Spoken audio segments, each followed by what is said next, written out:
रात का अंधेरा और गहरा हो रहा था। आकाश में बादल छाए हुए थे, जैसे किसी बड़े तूफान का इशारा दे रहे हों। अविनाश का दिल जोर जोर से धड़क रहा था। उसने अपनी बुआ आदित्य की कार का दरवाजा खोला और अंदर घुसते ही उसकी नजरें उनसे मिल गईं। आदित्य की आंखों में एक अजीब सी चमक थी, एक दर्द था, एक ऐसा राज था जिसे वे महीनों से दबा रही थीं। अविनाश ने हौले से उनका हाथ थामा। उनकी उंगलियां एक दूसरे में उलझ गईं। चारों तरफ सन्नाटा था, सिर्फ उनकी सांसों की आवाज और दिल की धड़कनें गूंज रही थीं। बुआ, अविनाश ने कहा। उसकी आवाज लड़खड़ा रही थी। मत कहो अभी, अभी मत कहो। आदित्य ने अपनी उंगली उसके होठों पर रख दी। उनकी आंखों में आंसू छलक आए, लेकिन तभी एक तेज रोशनी की किरण ने अंधेरे को चीर दिया। कार का साइड मिरर एक शख्स के चेहरे की झलक दिखा रहा था, जो पूरी तरह स्तब्ध था। वह अविनाश के पिता रमेश थे। उनकी आंखें फटी की फटी रह गई थीं। उन्होंने वह सब कुछ देख लिया था जिसकी कल्पना करने से भी उनकी रूह कांप उठती थी। उनका अपना बेटा और उनकी अपनी बहन।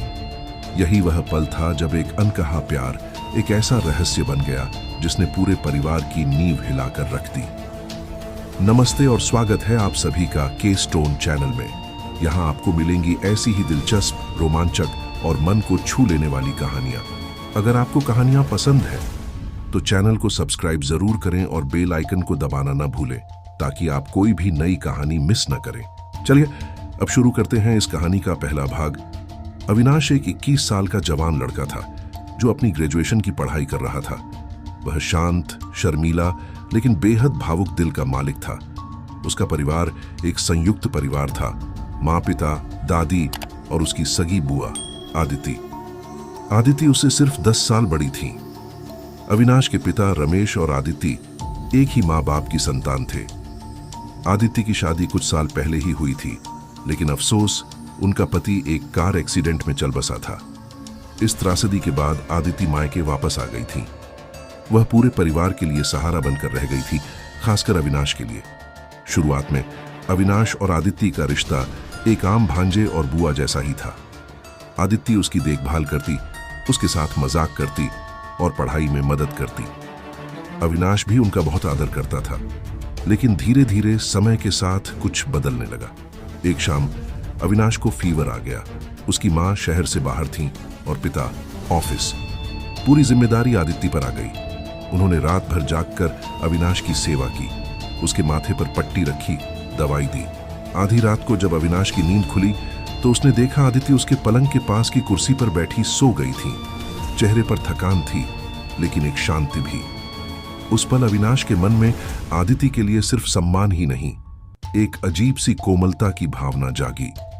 वह भावना उसे डरा गई। उसने अपने आप से कहा, यह क्या है? यह तो मेरी बुआ है। लेकिन जैसे जैसे दिन बीतते गए, ये भावना और गहरी होती गई। आदित्य की हंसी उसे दुनिया की सबसे प्यारी आवाज लगने लगी। उनकी परेशानी देखकर उसका दिल बैठ जाता। वह उनके साथ ज्यादा से ज्यादा वक्त बिताने के बहाने ढूंढने लगा। आदित्य भी इस बदलाव को महसूस कर रही थी। शुरुआत में उन्होंने इसे नजरअंदाज किया। वह सोचती, अभी अभी बच्चा है, उसे लगाव हो गया है। लेकिन एक दिन जब अविनाश ने उनके जन्मदिन पर उन्हें एक बहुत ही खास सा पेंडेंट दिया, तो उनकी आंखों में आंसू आ गए। यह कोई साधारण तोहफा नहीं था, यह वही पेंडेंट था जिसकी तारीफ उन्होंने महीनों पहले एक मैगजीन में की थी। अविनाश ने उसे याद रखा था और महीनों की सेविंग्स से खरीदा था। तुम्हें यह क्यों लेना था अभी? आदित्य ने पूछा। उनकी आवाज भावुक हो रही थी। क्योंकि आपकी खुशी मेरे लिए बहुत मायने रखती है बुआ, अविनाश ने कहा। उसकी नजरें सीधे आदित्य की आंखों में घुस रही थीं। उस बुआ शब्द में अब वह मिठास नहीं थी, एक अजीब सा तनाव था। आदित्य ने महसूस किया कि कुछ गलत हो रहा है, लेकिन वह भी इस कोमलता के जाल में फंसती जा रही थी। एक विधवा के तौर पर उन्होंने जिस स्नेह और अपनापन की कमी महसूस की थी, वह अविनाश के साथ धीरे धीरे पूरी हो रही थी। बारिश का मौसम आया। एक तूफानी शाम थी। बिजली चमक रही थी और बारिश तेज हो गई थी। आदित्य को शहर के दूसरे छोर पर एक काम से जाना था। अविनाश ने जिद की कि वह उनके साथ चलेगा। अकेले जाना सही नहीं है बुआ, उसने कहा। रास्ते में कार का एक टायर पंक्चर हो गया। वे एक सुनसान सड़क पर फंस गए। मोबाइल नेटवर्क भी नहीं आ रहा था। अविनाश ने बहादुरी से कार से उतरकर टायर बदलने की कोशिश की। बारिश में भीगकर वह पूरी तरह से सराबोर हो गया। जब वह कार में वापस आया तो उसके कपड़े पानी से लथपथ थे और वह ठंड से कांप रहा था। आदित्य ने देखा तो उनका ममतापूर्ण हृदय बैठ गया। बिना कुछ सोचे उन्होंने अपनी शॉल निकाली और अविनाश के गीले बालों को पोंछने लगी। तुम पूरी तरह भीग गए अवि, उन्होंने चिंता से कहा। अविनाश ने उनका हाथ थाम लिया। उसकी नजरें गहरी और गंभीर थीं।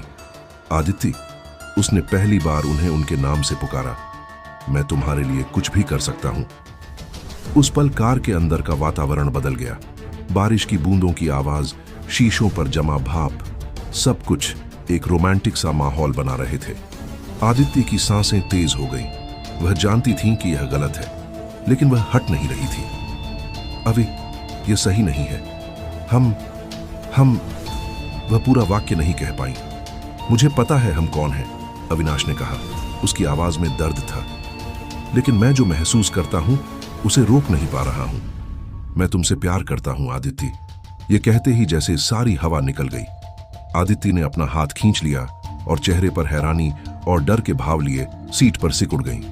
नहीं अविनाश, ऐसा मत कहो, यह पाप है। हम रिश्तेदार हैं। लेकिन उनके विरोध में वह जोश नहीं था जो होना चाहिए था। वह खुद अपनी भावनाओं से लड़ रही थीं। उस रात के बाद दोनों के बीच एक अजीब सा तनाव पैदा हो गया। वह एक दूसरे से बचने लगे। अविनाश को अपनी भावनाओं पर शर्म आने लगी, लेकिन वह उन्हें दबा नहीं पा रहा था। आदित्य भी अंदर ही अंदर घुटन महसूस कर रही थी। वह अविनाश से दूर रहकर भी उसकी नजरों से नहीं बच पा रही थी। परिवार वाले इस बदलाव को नोटिस करने लगे। अविनाश की मां सीमा ने एक दिन पूछा, क्या हुआ तुम्हें? तुम आदित्य से बात क्यों नहीं कर रहे? झगड़ा हो गया क्या? नहीं मां, बस व्यस्त हूं, अविनाश ने टाल दिया। आदित्य भी उदास रहने लगी थी। रमेश ने अपनी बहन से पूछा, कुछ परेशानी है आदित्य? तुम पहले जैसी नहीं रही।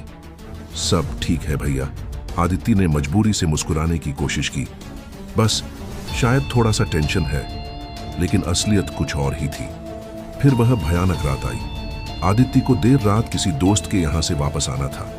अविनाश बेचैन हो रहा था। उसने फैसला किया कि वह उन्हें लेने स्टेशन पर जाएगा।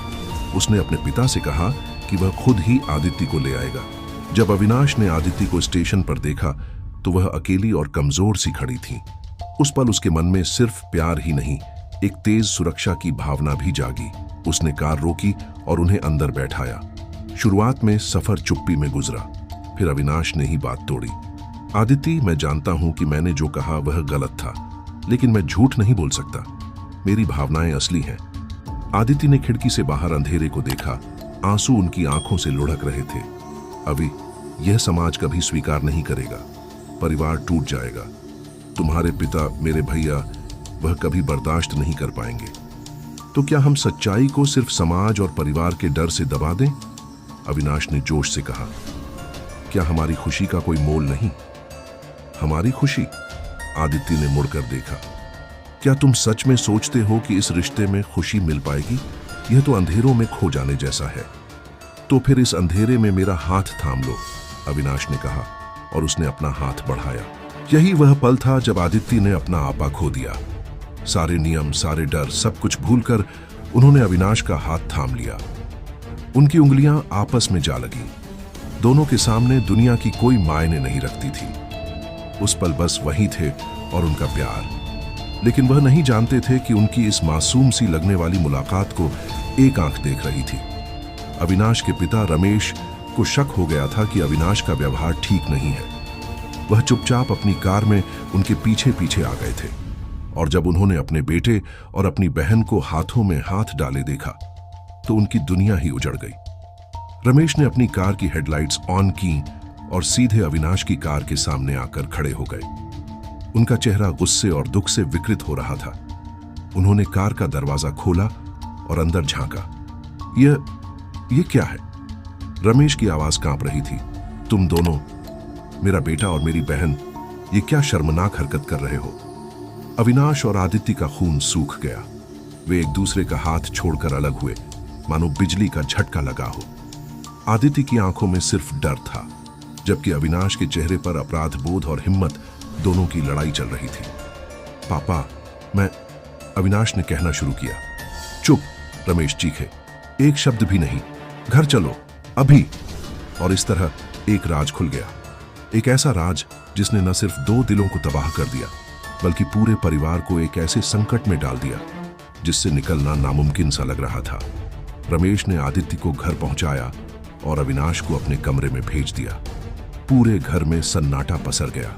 सीमा और दादी समझ नहीं पा रही थीं कि आखिर हुआ क्या है। रमेश का चेहरा देखकर कोई सवाल पूछने की हिम्मत नहीं कर रहा था। रमेश ने आदित्य के कमरे का दरवाजा खोला। आदित्य सिसकियां भर रही थी। क्या तुम्हें शर्म नहीं आती? रमेश की आवाज में गुस्सा नहीं बल्कि एक गहरा घाव था। तुम उसकी बुआ हो, मेरी बहन हो, तुमने ये क्या कर डाला?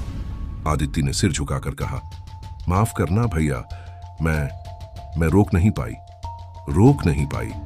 रमेश ने हंसते हुए कहा, लेकिन उनकी हंसी में दर्द था। तुम एक विधवा हो, तुम्हें समझदार होना चाहिए था, और वह तो अभी बच्चा है। इसी बीच अविनाश अपने कमरे में पिंजरे के शेर की तरह घूम रहा था। वह जानता था कि अब सब कुछ खुल गया है। उसे डर था, लेकिन साथ ही एक अजीब सी राहत भी महसूस हो रही थी कि अब छुपने की जरूरत नहीं है। उसने फैसला किया कि वह अपने प्यार के लिए लड़ेगा, चाहे जो भी हो जाए। लेकिन क्या समाज और परिवार की दीवारें उसके प्यार के आगे झुकेंगी, या फिर यह प्यार एक त्रासदी में बदल जाएगा? अविनाश के कमरे का दरवाजा जोर से खुला। रमेश अंदर आए। उनका चेहरा आज भी उसी गुस्से और दर्द से भरा हुआ था जैसे रात को था। अविनाश सीधा खड़ा हो गया। उसकी आंखों में डर नहीं बल्कि एक चुनौती थी। पापा, मैं जानता हूं आप क्या कहने आए हैं, अविनाश ने दृढ़ता से कहा, लेकिन मैं आदित्य से प्यार करता हूं और इसके लिए लड़ने को तैयार हूं। रमेश ने एक जोरदार थप्पड़ जड़ दिया। तुम्हारी हिम्मत कैसे हुई ये कहने की? वह तुम्हारी सगी बुआ है। यह पाप है अविनाश, पाप। अविनाश के गाल पर थप्पड़ का निशान उभर आया, लेकिन वह टस से मस नहीं हुआ।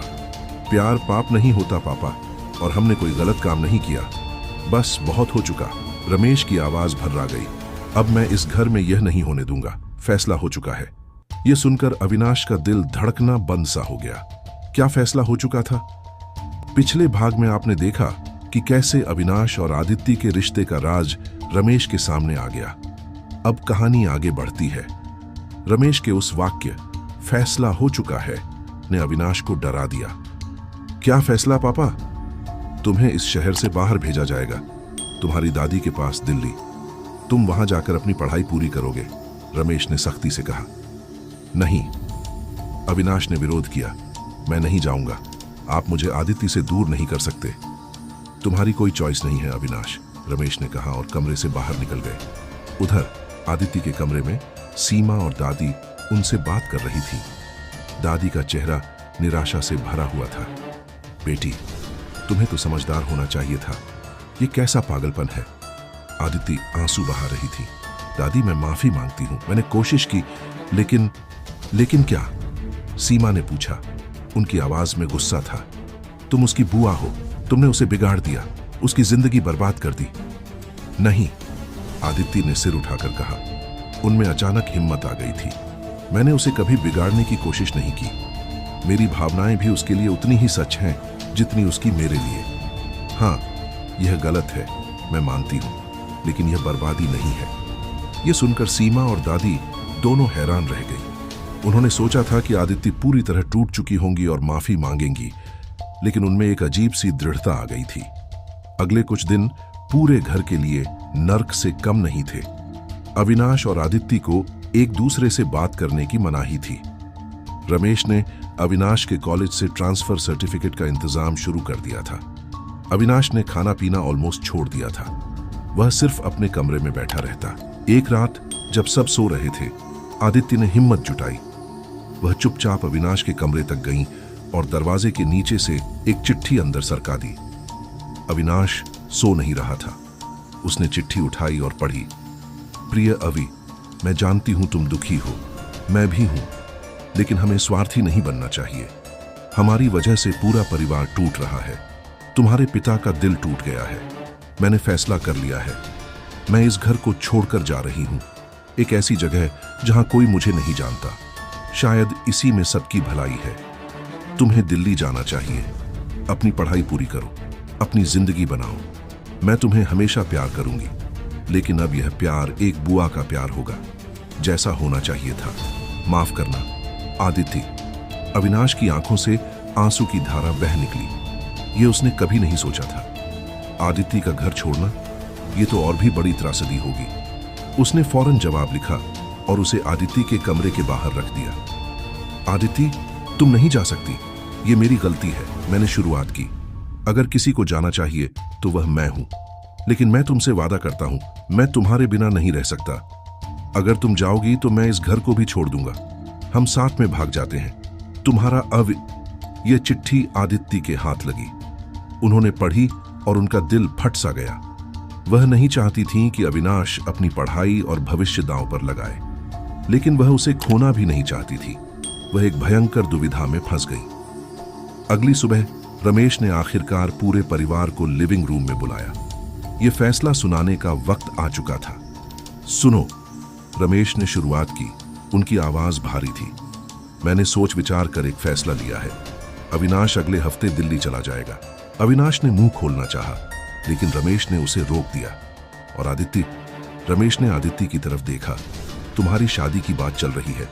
हमारे रिश्तेदार मुंबई में एक अच्छे लड़के से तुम्हारी सगाई तय कर रहे हैं। यह एक बिजली गिरने जैसा था। आदित्य और अविनाश दोनों स्तब्ध रह गए। शादी? यह तो उन्होंने सपने में भी नहीं सोचा था। नहीं, आदित्य ने अचानक चीख कर कहा, मैं शादी नहीं करूंगी। मैं किसी और से शादी नहीं कर सकती। तुम्हारी मर्जी नहीं चलेगी आदित्य। रमेश गुस्से से चिल्लाए। तुम्हें इस घर और इस परिवार की इज्जत बचानी होगी। यही एक रास्ता है। अविनाश अब और नहीं रुक सका। पापा, रुकिए, यह गलत है। आप आदित्य की जबरदस्ती शादी नहीं कर सकते। यह उनकी जिंदगी है और तुम्हारी हरकतों ने इस जिंदगी को तबाह कर दिया। रमेश ने उल्टा हमला किया। तभी सबसे अनपेक्षित व्यक्ति बोली, दादी। रुको बेटा। सबकी नजरें दादी पर टिक गईं। वह धीरे धीरे बोली, कई दिनों से मैं यह सब देख रही हूं और मैंने एक बात समझी है, गुस्सा और जबरदस्ती किसी समस्या का हल नहीं है। लेकिन मां, रमेश ने कहा। मैं नहीं खत्म हुई, दादी ने गंभीरता से कहा। हां, यह रिश्ता समाज के नियमों के खिलाफ है, लेकिन क्या तुमने कभी इन दोनों की बात सुनने की कोशिश की? क्या तुमने कभी समझा कि आखिर ऐसा हुआ क्यों? यह सुनकर पूरा कमरा सन्नाटे में डूब गया। दादी के कहने पर रमेश और सीमा ने आदित्य और अविनाश से अलग अलग बात की। यह आसान नहीं था, लेकिन दादी ने जिद की। अविनाश ने अपने पिता के सामने अपना पक्ष रखा। पापा, मैं जानता हूं यह गलत लगता है, लेकिन जब आदित्य विधवा होकर आई तो वह टूटी हुई थी। मैंने उन्हें समझा, उनका साथ दिया। धीरे धीरे मेरी दोस्ती प्यार में बदल गई। मैंने इसे रोकने की कोशिश की, लेकिन नहीं रोक पाया। मैं उनसे प्यार करता हूं, उनकी खुशी के लिए जीना चाहता हूं। यह कोई भटकाव नहीं है। उधर आदित्य ने सीमा को बताया, भाभी, मैं अभी को प्यार करती हूं, इसमें कोई शक नहीं, लेकिन मैं उसकी बुआ हूं। यह बात मैं कभी नहीं भूलती। मैं उसकी जिंदगी बर्बाद नहीं करना चाहती, इसलिए मैं दूर जाने को तैयार हूं, लेकिन जबरदस्ती की शादी मेरे लिए मौत से भी बदतर होगी। इन बातचीतों ने रमेश और सीमा के दिल पिघला दिए। उन्होंने देखा कि यह सिर्फ एक जुनून या बगावत नहीं थी, बल्कि दोनों के दिल में एक दूसरे के लिए सच्चा प्यार और सम्मान था, भले ही वह गलत जगह पर उग आया हो। रात को रमेश और सीमा ने लंबी चर्चा की। शायद दादी सही कह रही हैं, सीमा ने कहा। हमें इन्हें अलग करके और नुकसान नहीं पहुंचाना चाहिए। लेकिन समाज क्या कहेगा? रमेश ने चिंता जताई। समाज तो कुछ न कुछ कहेगा ही, सीमा ने कहा। लेकिन क्या समाज हमारे बच्चों की खुशी से ज्यादा जरूरी है? अगले दिन रमेश ने फिर से सबको इकट्ठा किया। इस बार उनके चेहरे पर गुस्सा नहीं, थकान और स्वीकार्यता थी। मैंने तुम दोनों की बात सुनी है, रमेश ने कहा, और मैं यह नहीं कह सकता कि मैं समझ गया हूं या इसे सही मानता हूं, लेकिन मैं एक बात समझ गया हूं कि तुम दोनों एक दूसरे की इज्जत करते हो और तुम्हारी भावनाएं सच्ची हैं। अविनाश और आदित्य हैरान थे, ये उन्होंने उम्मीद नहीं की थी। इसलिए रमेश आगे बोले, हमने एक समझौता किया है। अविनाश, तुम दिल्ली जाओगे, लेकिन तुम्हारी पढ़ाई पूरी होने तक 2 साल। इस दौरान तुम दोनों एक दूसरे से बिल्कुल भी संपर्क नहीं रखोगे। पर पापा, अविनाश ने कहा। सुनो, रमेश ने कहा, यह एक टेस्ट है। अगर तुम्हारा प्यार इतना सच्चा है तो यह 2 साल की दूरी झेल लेगा। इस दौरान तुम दोनों अपनी जिंदगी पर ध्यान दोगे। अविनाश, तुम अपनी पढ़ाई, आदित्य, तुम यहीं रहोगी। कोई जबरदस्ती की शादी नहीं होगी। आदित्य की आंखों में आशा की एक किरण जगी। 2 साल बाद रमेश ने कहा, अगर तुम दोनों की भावनाएं वैसी की वैसी हैं तो हम आगे का रास्ता देखेंगे। शायद हम एक फैमिली थेरेपिस्ट की मदद लें, लेकिन यह कोई गारंटी नहीं है। यह सिर्फ एक मौका है। यह उम्मीद से ज्यादा था। अविनाश और आदित्य ने एक दूसरे की तरफ देखा। उनकी आंखों में दर्द था, लेकिन साथ ही एक उम्मीद भी थी। यह अलगाव कठिन था, लेकिन यह जबरदस्ती की शादी या स्थायी बिछड़ाव से तो बेहतर था। अविनाश के दिल्ली जाने का दिन आ गया। पूरा परिवार उसे विदा करने स्टेशन पर था। आदित्य भी थी, लेकिन वह दूर खड़ी थी। अविनाश ने सबसे विदा ली। जब वह आदित्य के पास पहुंचा तो दोनों की आंखें नम थीं। 2 साल, अविनाश ने कहा, यह बहुत लंबा वक्त है, लेकिन हमारे प्यार के लिए बहुत नहीं। आदित्य ने मुस्कुराने की कोशिश की। ध्यान रखना अपना, पढ़ाई पर फोकस करना। तुम भी ध्यान रखना, अविनाश ने कहा। वह उनका हाथ थामना चाहता था, लेकिन उसने खुद को रोक लिया। ट्रेन चलने लगी। अविनाश ने खिड़की से बाहर झांका और आखिरी बार आदित्य को देखा। वह हाथ हिला रही थी, आंसू उनके गालों पर बह रहे थे। 2 साल का सफर शुरू हो चुका था। 2 साल बीत गए। यह समय आसान नहीं था। शुरुआत में अविनाश को बहुत दिक्कत हुई। वह आदित्य के बारे में सोचता रहता, लेकिन धीरे धीरे उसने अपनी पढ़ाई में मन लगाया। उसे एक अच्छी नौकरी मिल गई।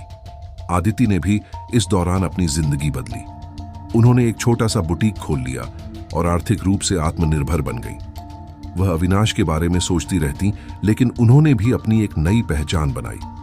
2 साल पूरे होने के बाद अविनाश घर लौटा। वह वही लड़का नहीं था। वह एक समझदार, जिम्मेदार युवक बन चुका था। घर पहुंचने पर सबने उसका स्वागत किया। आदित्य भी वहां थी। वह भी बदल चुकी थी। उनमें एक नया आत्मविश्वास था। रमेश ने फैमिली थेरेपिस्ट की सलाह ली थी। कई सत्रों के बाद परिवार ने एक साथ फैसला लिया। एक शाम रमेश ने अविनाश और आदित्य से कहा, 2 साल बाद भी तुम दोनों की भावनाएं वैसी ही हैं। ये देखकर हम इसे स्वीकार करते हैं, लेकिन तुम्हें यह समझना होगा कि यह रास्ता आसान नहीं होगा। तुम्हें समाज के सामने नहीं आना होगा। तुम्हें इस रिश्ते को एक अलग ही तरह से जीना होगा, बहुत ही निजी तौर पर। क्या तुम इसे स्वीकार करते हो? अविनाश और आदित्य ने एक दूसरे की तरफ देखा। उन्होंने जो प्यार पाया था वह सामान्य नहीं था। उसकी कीमत चुकानी थी, छुप कर रहने की, दुनिया से दूर रहने की। हम स्वीकार करते हैं, अविनाश ने कहा। आदित्य ने सिर हिलाकर सहमति दी। यह एक कड़वी मीठी जीत थी। उन्हें एक दूसरे का प्यार मिल गया, लेकिन उसे दुनिया के सामने लाने की आजादी नहीं। आज अविनाश दिल्ली में एक अच्छी नौकरी करता है। आदित्य का बुटीक भी चल निकला है। वे एक दूसरे से मिलते हैं, लेकिन बहुत ही सावधानी से। परिवार ने उनके रिश्ते को स्वीकार कर लिया है, लेकिन यह एक अनकहा राज्य बना हुआ है बाहरी दुनिया के लिए। उनका प्यार एक ऐसा फूल है जो चट्टान की दरार में उग आया हो, खूबसूरत और मजबूत, लेकिन हमेशा छिपा हुआ। उन्होंने सीख लिया है कि कभी कभी प्यार इजहार में नहीं, बल्कि त्याग और समझदारी में होता है। उनकी कहानी एक सबक है, प्यार की ताकत का और उसकी कीमत का भी। के स्टोन चैनल पर आपको यह कहानी कैसी लगी, हमें कमेंट में जरूर बताएं। अगर आपको यह कहानी पसंद आई हो तो चैनल को सब्सक्राइब करना न भूलें, क्योंकि यहाँ ऐसी ही और भी दिलचस्प कहानियां आती रहती हैं। इस वीडियो को लाइक और शेयर करके हमारा हौसला बढ़ाएं। अगली नई कहानी तक के लिए नमस्ते और धन्यवाद।